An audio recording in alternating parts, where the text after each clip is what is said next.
হালকা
হাতে সাদা পাউডার নিয়ে জোরপূর্বক আলিপুরদুয়ার শহরের এক বাড়িতে ঢোকার চেষ্টা দুষ্কৃতীদের।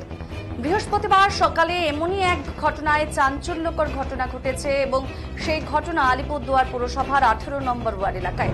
জানা যায় এদিন সকাল আনুমানিক 10টা নাগাদ আলিপুরদুয়ার সুকান্ত মঞ্চ ভবন সংলগ্ন একটি বাড়িতে পেছনের গেট দিয়ে দুই যুবক ঢুকে পড়ে।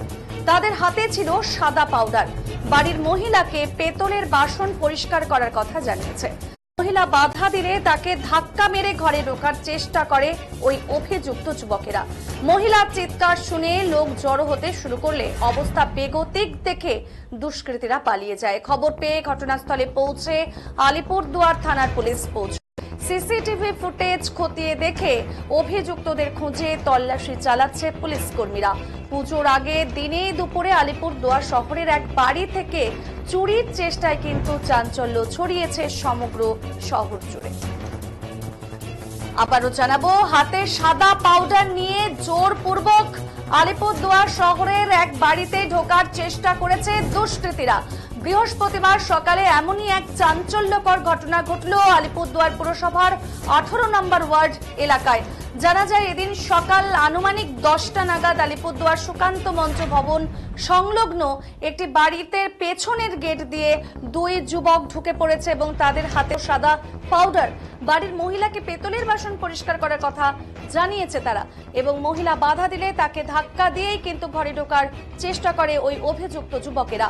মহিলার চিৎকার শুনে লোক জড়ো হতে শুরু করে এবং অবস্থা বেগতিক দেখে দুষ্কৃতীরা পালিয়ে যায়। খবর পেয়ে ঘটনাস্থলে পৌঁছে আলিপুরদুয়ার থানার পুলিশ সিসিটিভি ফুটেজ খতিয়ে দেখে অভিযুক্তদের খোঁজে তল্লাশি কিন্তু চালাচ্ছে পুলিশ কর্মীরা। পুজোর আগে দিনে দুপুরে ঠিক এরকম একটি ঘটনা স্বভাবতই আলিপুরদুয়ার শহরের কিন্তু প্রত্যেক সমগ্র শহর জুড়ে কিন্তু চাঞ্চল্য ছড়িয়েছে।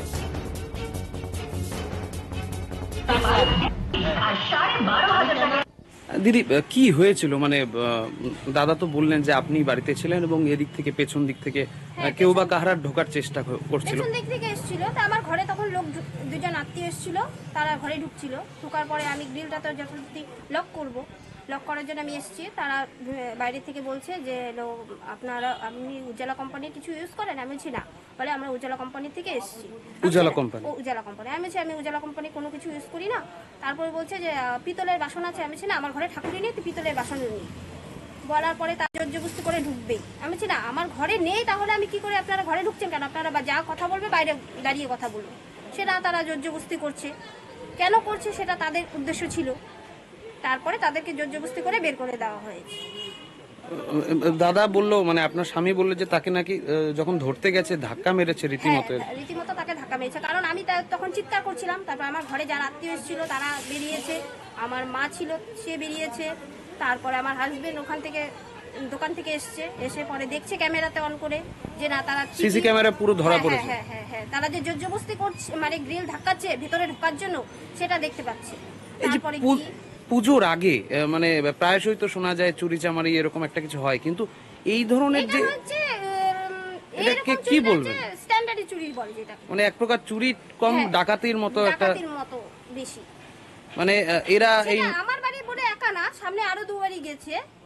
মানে এই যে ঘটনাগুলো ঘটছে, কি বলবেন? মানে তাহলে কতটা সতর্কতা থাকা উচিত? এবং সতর্কতা লোক সবসময় থাকে। এখন কারো ঘরে কেউ ঘরে ঢুকবে, তারপরে তো সে লকটা করবে যথারীতি। না, লোকটা না ঘরে ঢুকলে লকটা তো করতে পারছে না। তাহলে তারপরে যদি সেরকম হয় একদম মেন রোডের উপরে রাস্তার পাশে, এটা তো ভিড়চির ভিতরে না, মেন রোডের উপরে দিন দুপুরে এরকম হওয়াটা কি ঠিক? প্রশাসনের দ্বারস্থ হয়েছেন, মানে পুলিশের তো খবর দেওয়া হয়েছে অবশ্যই। হ্যাঁ, পুলিশকে যথারীতি খবর দেওয়া হয়েছে, বাইক আটক করা হয়েছে। আরো যে যে কি মনে হচ্ছিল তারা কি বাইরের? মনে হচ্ছে না তারা বাইরের, কারণ তাদের হিন্দি ল্যাঙ্গুয়েজ ছিল। বিহারি। ঘটনাটা ঘটছিল তুমি কি বলছো? ঘটনা বলতে আমি তো দোকানেই থাকি। আমাদের এন্ট্রি পিছন দিক দিয়ে, পাশ দিয়ে আমাদের এন্ট্রি, ওখানে আমাদের গ্রিল খোলা ছিল। দুটো ছেলে এসে এই ঘরে ঢোকার চেষ্টা করলো। গ্রিল খুলে মিসেস বললো, কেন ঢুকছো? বলছে আমরা একটা সাব কোম্পানি থেকে আসছি, আমরা দেখাতে চাই, আমাদের জিনিসগুলো দেখাবো, আপনাদের কাছে কোনো পিতলের বাসন থাকলে নিয়ে আসুন, আমরা দেখাচ্ছি। আমার মিসেস যত না করছে, উনি ভিতরে চলে যাচ্ছে। গ্রিল ধাক্কা দিয়ে খুলে দরজার সামনে চলে গেল। তারপরে আমাদের ঘরে আরও লোকজন ছিল, ওরা না করছে, শুনছে না। তারপরে একজন মাসি বললো যে আপনি সামনে যান, এখানে কেন আসছেন আপনি? তারপরে বেরিয়ে চলে গেল, দোকানে আর ঢোকেনি। তারপরে আমাকে বললো, মিসেস এত ডাকাডাকি করলাম, তুমি শুনতে পেলে না? আমি দোকানে ছিলাম, কাস্টমার ছিল। তখন আমি আমার ক্যামেরায় দেখলাম যে এইদিকে চলে গেল। তাই আমি বাইক নিয়ে পিছনে গেলাম, সামনে কসমো বাজারের সামনে গিয়ে দেখলাম ওরা একটা বাড়িতে ঢুকলো বাইক রেখে। তখন আমি ওদের ফটো উঠালাম, এমন ডাকলাম। ডাকার পরে ওরা ধাক্কা দিয়ে আমাকে পালানোর চেষ্টা করলো। তখন আমি ধরতে গেলাম, দুজনেই পড়ে গেল, বাইক থেকে পড়ে ব্যাগটা ফেলে রেখে চলে গেছে।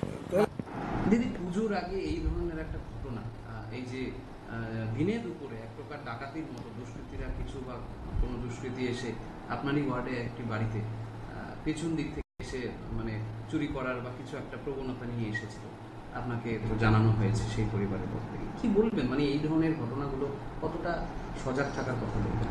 অবশ্যই আমি যখন শুনলাম ঘটনাটা, শুনেই সঙ্গে সঙ্গে আমি প্রশাসনকে জানালাম যে বিষয়টা ওনাদের নজরে আনা দরকার।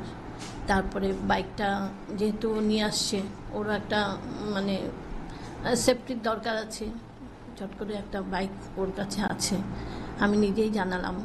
বিষয়টা ভীষণ মানে মানে আশ্চর্যজনক যে দিনে দুপুরে এরকম করে একদম রাস্তার পাশে সেখানে এসে এভাবে ঢুকে যাচ্ছে। এটা কিন্তু ভাবার বিষয়। প্রশাসনকে অনেকটা আরও সচেতন হতে হবে। আর যে ভদ্রলোক মানে ছেলে দুটোকে আইডেন্টিফাই করেছে এবং ফটো তুলেছে, ওকে ধন্যবাদ যে ও দৌড়ে গিয়ে পিছন থেকে গিয়ে অনেকটা সাহস নিয়ে এটা করেছে। হ্যাঁ, ঘটতে পারতো, তা সত্ত্বেও মানে বিষয়টা কেউ এভাবে নিজের সেফটি চিন্তা করেনি। ও চিন্তা করেছে যে এদেরকে ধরতে লাগবে এবং ভবিষ্যতে যে এরকম ঘটনা যেন আরও না হয় সেই দিকটাই চিন্তা করেছে। ওকে ধন্যবাদ। আর এভাবেই যদি আমরা প্রত্যেকে সচেতন হই, আমার মনে হয় মানে প্রশাসন তো আছেই, প্রশাসনকে দৃষ্টি আকর্ষণ করতে পারবো এভাবেই।